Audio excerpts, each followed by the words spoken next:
remains tense in Senekal in the Eastern Free State. Currently a standoff between the EFF and farmers in the town. These are live pictures coming through to us, and you can see our reporter Govan Whittles. The protests, you know, were sparked by the murder of 21-year-old farm manager Brendan Horner. Two suspects accused of killing him are appearing in court today. Govan, we are waiting then, from what I understand, the appearance of the leader of the EFF, Julius Malema, if he hasn't already, to talk to his supporters. Summarize this all for us. How's it played out today?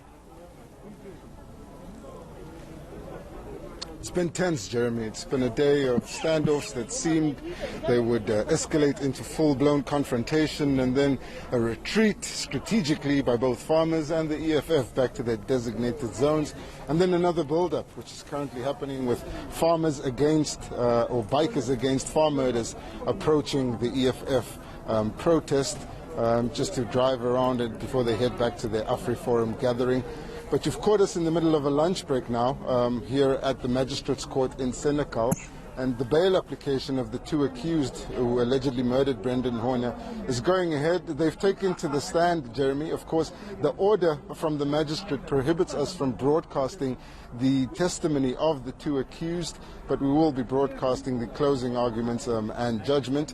As you saw, Police Minister Bekele Ayanda Zlotlo leaving court a short while ago. I could give you a few details from what happened at court. It appears that one of the accused had been boasting about how he beat the farmer, one of the accused had been found with clothing full of bloodstains where he lived, and those blood-stained clothing are now being taken in for testing to see whether they match up with the blood of the accused. That's very important information. It also appears that one of the girlfriends of the accused had gone to the police to alert them to what the accused had been bragging about at the home. So that's been the nature of some of the affidavits and the state's arguments in the bail application of these two. That'll continue after lunch, but we're also expecting to get some clarity from the police minister about how they've managed the tension in Senekal today. It's AfriForum is here, the EFF is here, the ANC is here, and we've also heard that Helen Ziller is in town, and a number of other groups as well, obviously representing farmers and their supporters. So the town does feel like it's on a knife edge, Jeremy, but the massive deployment of the police certainly has been able to avoid or prevent any confrontations so far. We certainly have, we must be grateful for that, but very entrenched positions today. Right at the very beginning of these proceedings, Julius Malema spoke to his supporters, giving them the instruction to march into town. I think it was you that reported that they had nopkiris and golf clubs. And then you also spoke to a representative of the former SADF, not SANDF, SADF, and also very resolute and unmoving about where his particular group of supporters stood. That's right. His name is the former colonel in the SADF, Frans Jooste. He may have looked familiar, and you may have remembered him from the Suidlanders documentary. That was a documentary released a few years ago which showed how this former Colonel Jooste had been training farmers and other right-wing groups, not necessarily to which end, we are not really sure to which end, but the training had been comprehensive. And Colonel Jooste certainly not happy with the democratic dispensation, going as far as saying that they believe they won the war against the ANC, and he believed that apartheid was sold by the politicians, something that he clearly disagrees with. And Colonel Jooste was also taking pride in the former SADF uniform and the work that they had done, saying that that's his pride and he won't apologize for it. And he commands significant influence, not only in this small town of Senekal, but especially the neighboring towns such as Marquardt, Paul Roux, where Brendan Horner was from, and the larger town of Bethlehem. And his presence here was applauded by many of the farmers that had come to confront the EFF, standing about 250 meters away. And he was also joined by about 10 other men also wearing the old browns with the green beret.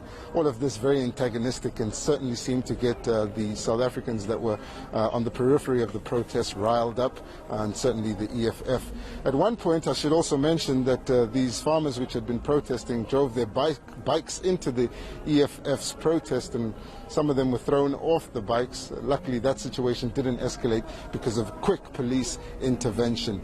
And there certainly has been a huge deployment here from all parts of the country, and it includes the State Security Agency as well, of course, officers in plainclothes uniform, others just gathering intelligence.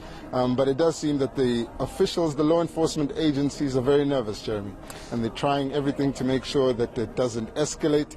But you could see them intervene at almost every step where there seems to be potential for conflict.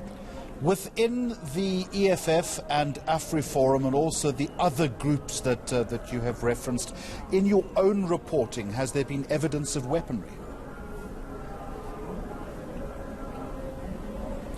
Yeah, well, I've definitely seen people that are coming to the AfriForum rally, as well as those that were confronting the EFF, brandishing their firearms, albeit in holsters.